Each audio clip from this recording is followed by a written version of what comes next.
Triomphe Congo TV est une chaîne d'analyse politique, économique, sociale et culturelle.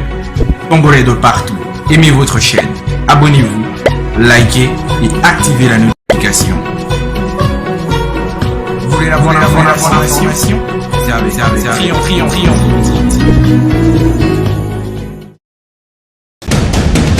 La République démocratique du Congo, c'est le plus grand pays d'Afrique centrale.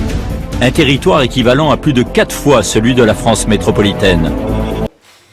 Eh bien, aimables téléspectateurs de Triomphe Congo Télévision, votre média en ligne, nous vous disons bonjour et nous sommes heureux d'être encore une fois avec vous pour ce nouveau numéro auquel nous allons parler des élections, des prochaines échéances électorales qui se pointent déjà à l'horizon au niveau de la République démocratique du Congo. Et cette fois-là, je ne suis pas seul, je vais discuter, nous allons faire des analyses avec un confrère. Il est l'habitué de ce plateau, qui n'est autre que M. Étienne Mabimbi, qui est journaliste de Triomphe Congo Télévision. Et Étienne, c'est le rédacteur en chef de Triomphe Congo Télévision. Alors, avant d'en arriver là, aimables téléspectateurs, je vous demande une chose, tout simplement, de pouvoir vous abonner massivement sur votre chaîne. Cela va plus nous permettre de bien travailler, de bien vous produire toutes les informations utiles qui se passent dans notre pays, la République démocratique du Congo, et nous, principalement aussi dans la province du Haut-Katanga. Alors, autre chose, essayez aussi d'activer la cloche de notification afin que vous puissiez recevoir tout ce que nous aurons à produire sur cette chaîne. Si vous avez un frère, un ami, ou un proche ou un voisin, essayez de lui informer qu'il y a une chaîne en ligne qui n'est autre que Triomphe Congo Télévision. Alors, comme vous le savez, aujourd'hui, à 13 jours avant la fin de la date butoir de dépôt des candidatures au niveau de la CENI, à Lubumbashi, nous remarquons qu'il n'y a aucune liste, aucun parti politique qui a déposé sa liste au bureau des BRTC, qui n'est autre que le bureau de réception et de traitement des candidatures à la CENI au Katanga. Alors, pour en parler, je reçois mon invité, qui n'est autre que Étienne Mabimbi. Étienne, bonjour. Bonjour Monsieur Colin, bonjour aussi à tous les fidèles téléspectateurs de Triomphe Congo qui nous suivent à partir de Lubumbashi à travers le monde entier. Oui, Étienne, nous venons même de le dire il y a une semaine, donc après une semaine du lancement de l'opération ou de l'opération de dépôt des candidatures au niveau de la CENI pour la députation nationale. À ce jour, aucun parti politique n'a déposé la liste des candidatures au niveau du BRTC. Et la CENI, selon les sources que nous avons eues ce matin, n'a reçu aucune liste jusque-là. Comment vous analysez cette situation, Étienne? Oui, exactement. Comme vous venez de le dire, c'est un constat qui est presque général.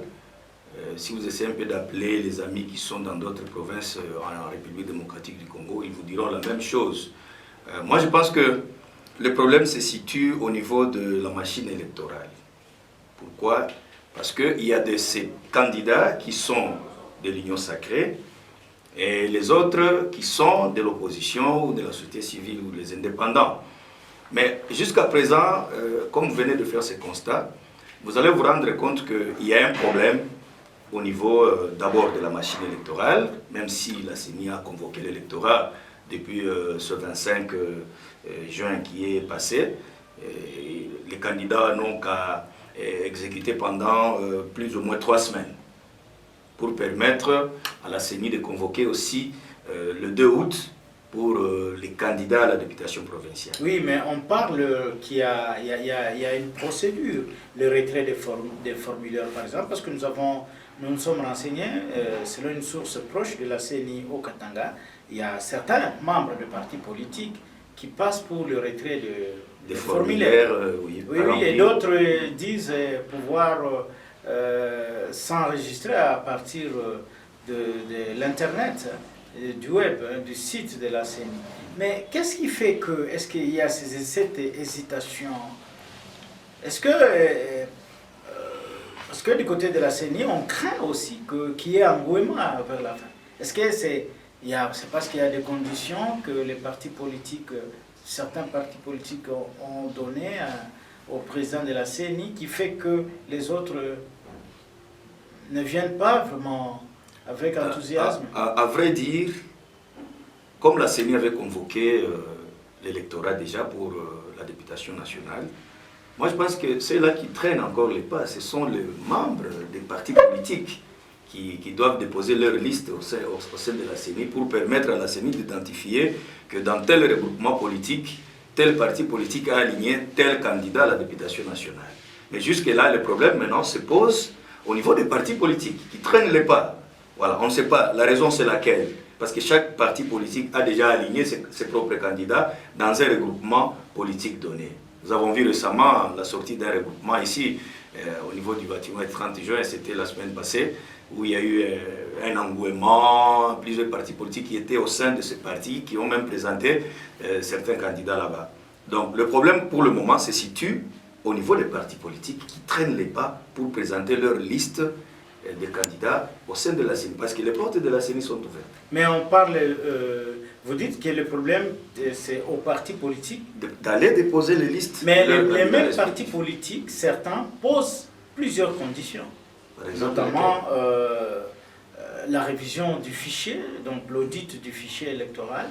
Nous avons suivi la rencontre, pas plus la semaine dernière, entre le président de la CENI avec les 4 leaders de l'opposition, Martin Fayoulou, le secrétaire Bolenghetti de l'ensemble, Denis Sessanga et Matata Pognon, qui ont évoqué plusieurs points. Est-ce que ce n'est pas à cause de ça que certains partis politiques se réservent d'avancer? Oui, ça peut être parmi les raisons qui sont fondées, parce que vous allez vous rendre compte que même les partis politiques de l'Union sacrée, aucun candidat n'est présenté jusque-là. Ouais. Donc, c'est-à-dire qu'avec le processus actuel, moi je pense qu'en tant qu'analyste, le gouvernement, ensemble avec la CENI, devait quand même répondre à certaines revendications qui sont posées par les autres membres de l'opposition. Ouais, parce que jusque-là, vous allez vous rendre compte que les revendications qui sont mises en compte, qui sont avancées par les membres de l'opposition, les différents partis, les différents leaders de l'opposition, jusque-là, ni la CENI, ni le gouvernement rejettent ça. Vous voyez un peu. Et ça va poser problème pour que la machine puisse bien évoluer. Comment voulez-vous organiser des élections sans inclusivité? C'est aussi un problème, parce que les élections doivent être inclusives. Il faut que toutes les parties prenantes puissent y participer. Les élections doivent être transparentes, crédibles, apaisées. Voilà un peu les termes démocratiques qui sont dans notre Constitution. Mais si aujourd'hui le gouvernement ne veut pas répondre favorablement aux revendications des autres parties prenantes, moi je pense qu'il n'y aura pas élection. Pourquoi je viens de dire cela? Parce qu'on ne saura pas organiser les élections sans l'opposition, sans la société civile. Oui, à ce moment-là, les résultats qui seront issus de ces élections ne seront pas acceptés par tout le monde parce qu'il n'y a pas eu l'inclusivité. Oui, mais nous avons contacté certains membres de partis politiques, c'était un représentant au niveau de la province, notamment le parti Action des bâtisseurs pour la démocratie et le développement, ABD, qui est un parti allié de l'ANC, c'est l'UNC de Vital Kamerhe. Pour eux, ils disent qu'ils sont en période de toilettage parce qu'ils veulent faire respecter le nombre de la représentativité féminine.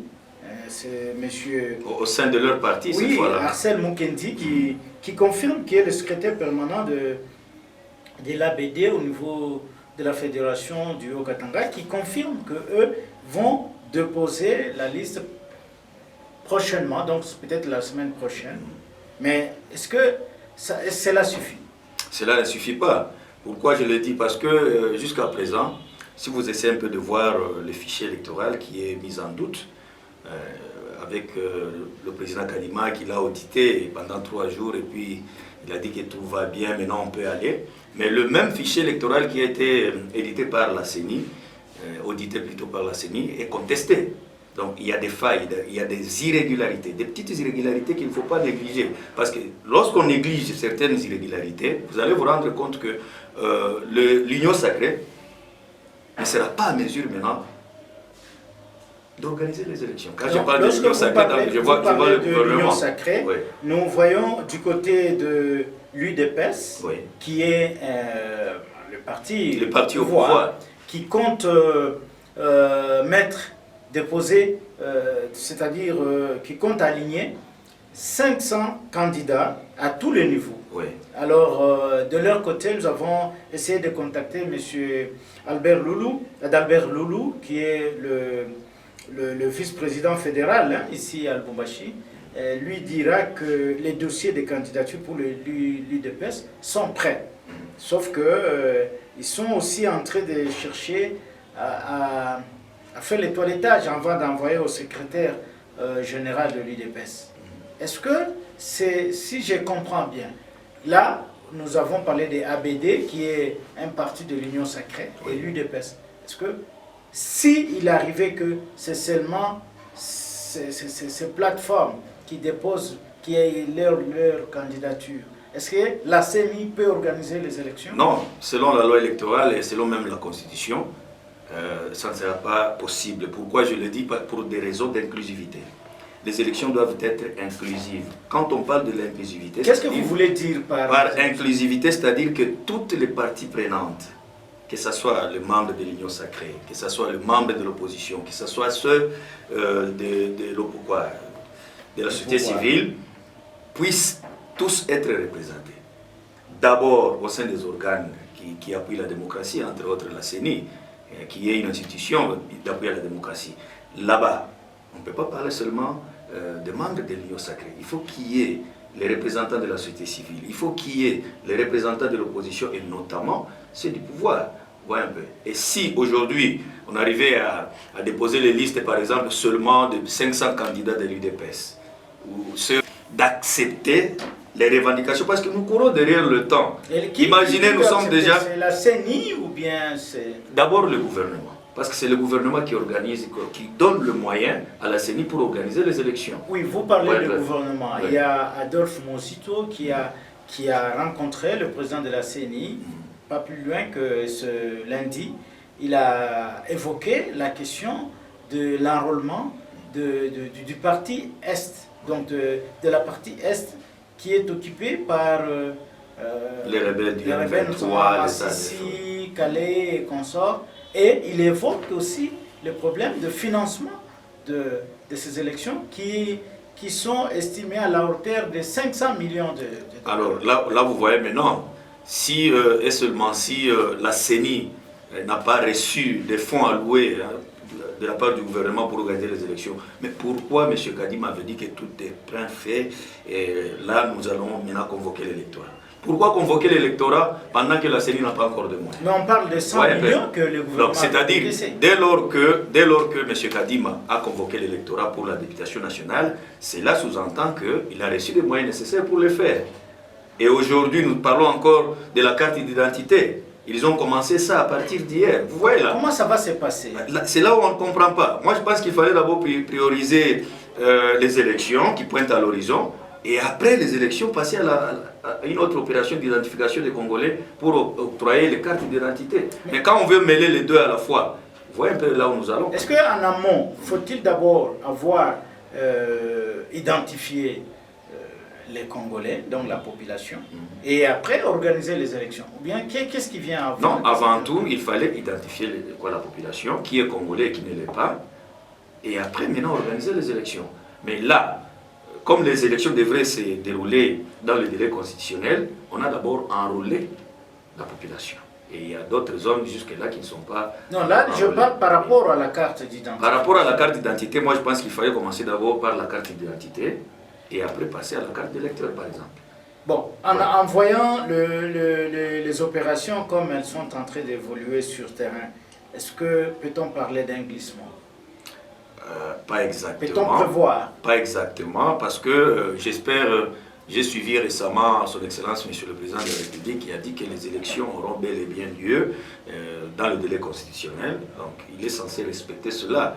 Donc pas de glissement pour le moment, parce que la République démocratique du Congo qui regorge un grand nombre de la population, ce n'est pas n'importe quelle république. Nous avons assisté à des élections en 2006, des élections encore en 2011 à 2018. Cette fois-ci, la population congolaise voulait aussi assister à des très bonnes élections, comme celles qui pointent à l'horizon d'ici décembre 2023. Donc parler d'un glissement, moi je pense que si le président de la République a des bons conseillers, il fallait à tout prix lui conseiller toutefois d'organiser les élections dans les délais constitutionnels. C'est-à-dire pour organiser ces élections, s'il faut les organiser pour le mois de décembre, il faut d'abord répondre aux revendications des autres parties prenantes, les prendre en compte pour qu'il y ait inclusivité. Des deux, il faut encore doter à la CENI les moyens nécessaires pour y parvenir afin que les élections puissent se dérouler dans l'ensemble du pays. Oui, vous parlez de l'inclusivité, Etienne. Oui. Il y a le PPRD, donc le FCC, et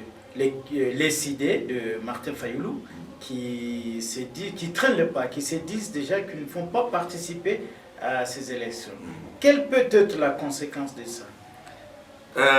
Lorsque le FCC parle de ne pas participer dans les processus, les raisons, nous avons posé plusieurs questions là-dessus.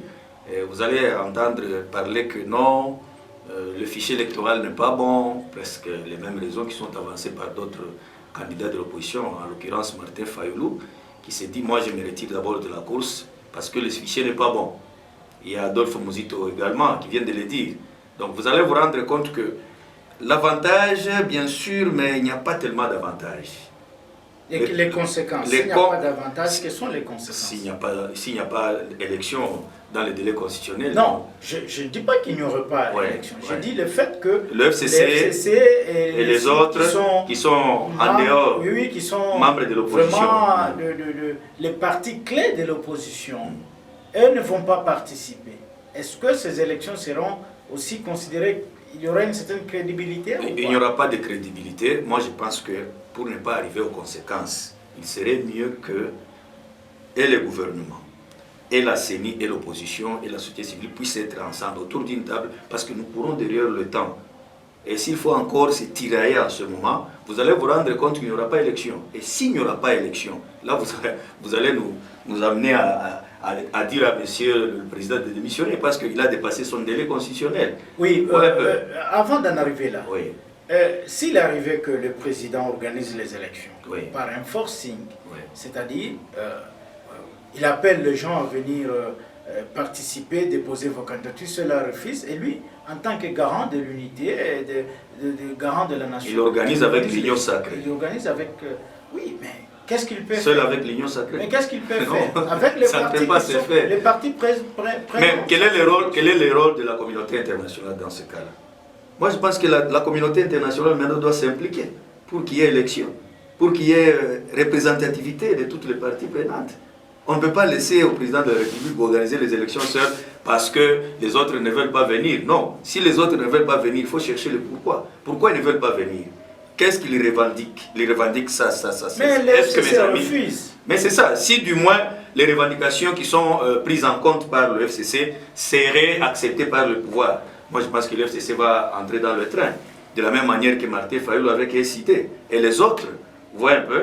Moi je pense que jusque-là, il n'y a que Moïse Katumbi qui s'est dit non, malgré la situation de l'État, du fichier électoral qui n'est pas normal, moi j'irai aux élections. Il est le seul qui s'est déjà prononcé dans ce sens-là. Nous attendons juste au mois de septembre si sa candidature sera acceptée, oui ou non.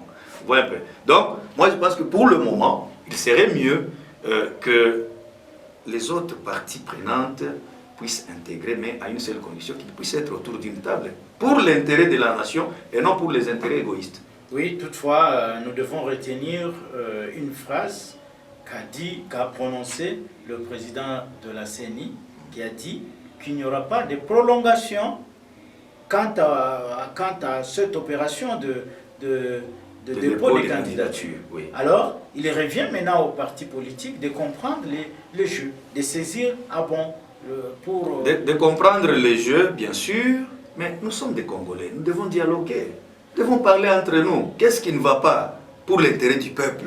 Parce que nous sommes là, nous disons que nous sommes mandataires du peuple.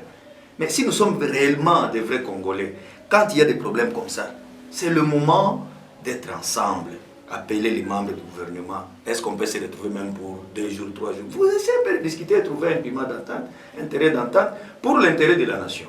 Voyez un peu. Parce que lorsque vous n'arrivez pas à vous entendre, vous voyez un peu peser sur les conséquences aussi. C'est la population qui va souffrir. Mais vous autres, vous allez prendre le vol, vous allez à l'étranger, et la population reste dans le chaos.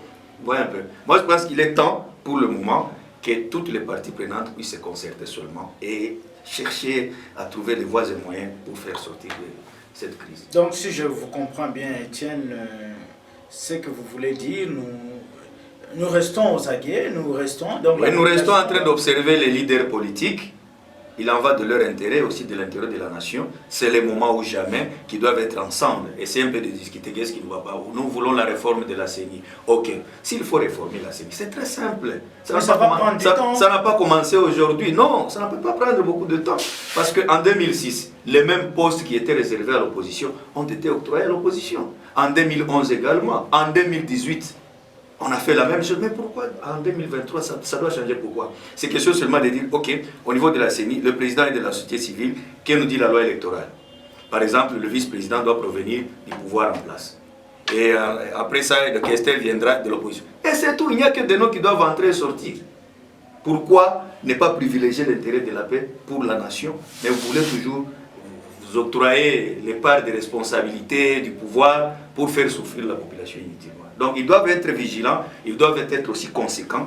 Comme on s'est dit, nous sommes dans un pays de droit, nous sommes dans un état de droit, nous sommes dans un pays démocratique. Mais privilégions d'abord, pour l'amour du pays, pour l'intérêt de la nation, qu'il y ait élection. Vous voyez, que toutes les parties prenantes soient représentées. Et au mois de décembre, nous allons aux élections apaisées, des élections crédibles. Et à l'issue de ces élections, le peuple lui-même va s'y choisir ses propres dirigeants. C'est ça notre souci. Voilà, c'est ça notre souci et c'est ça notre souhait. Ouais. En tant que patriotes, en tant que Congolais, nous sommes obligés de suivre le processus parce que l'objectif, c'est d'avoir une alternance pacifique. Ouais. Si c'est le chef de l'État qui doit briguer un deuxième mandat, c'est à l'issue des urnes, mais à une seule condition, que toutes les parties prenantes soient représentées. Voilà. C'est tout. Aimables téléspectateurs, vous avez bien compris que Triomphe Congo Télévision, votre média, est à la recherche de connaître la vérité. Et cette vérité va provenir de tout ce que nous sommes en train de faire. Alors, à tous et à toutes, nous vous disons merci de nous avoir suivis et bonne soirée ou bonne journée partout où vous vous retrouvez, à Londres, au Canada, à Paris, aux États-Unis, tous ceux qui nous suivent, nous vous remercions et nous vous disons merci de nous avoir suivis. Triomphe Congo TV est une chaîne d'analyse politique, économique, sociale et culturelle. Congolais de partout, aimez votre chaîne, abonnez-vous, likez et activez la notification. Vous voulez la bonne information? Triomphe.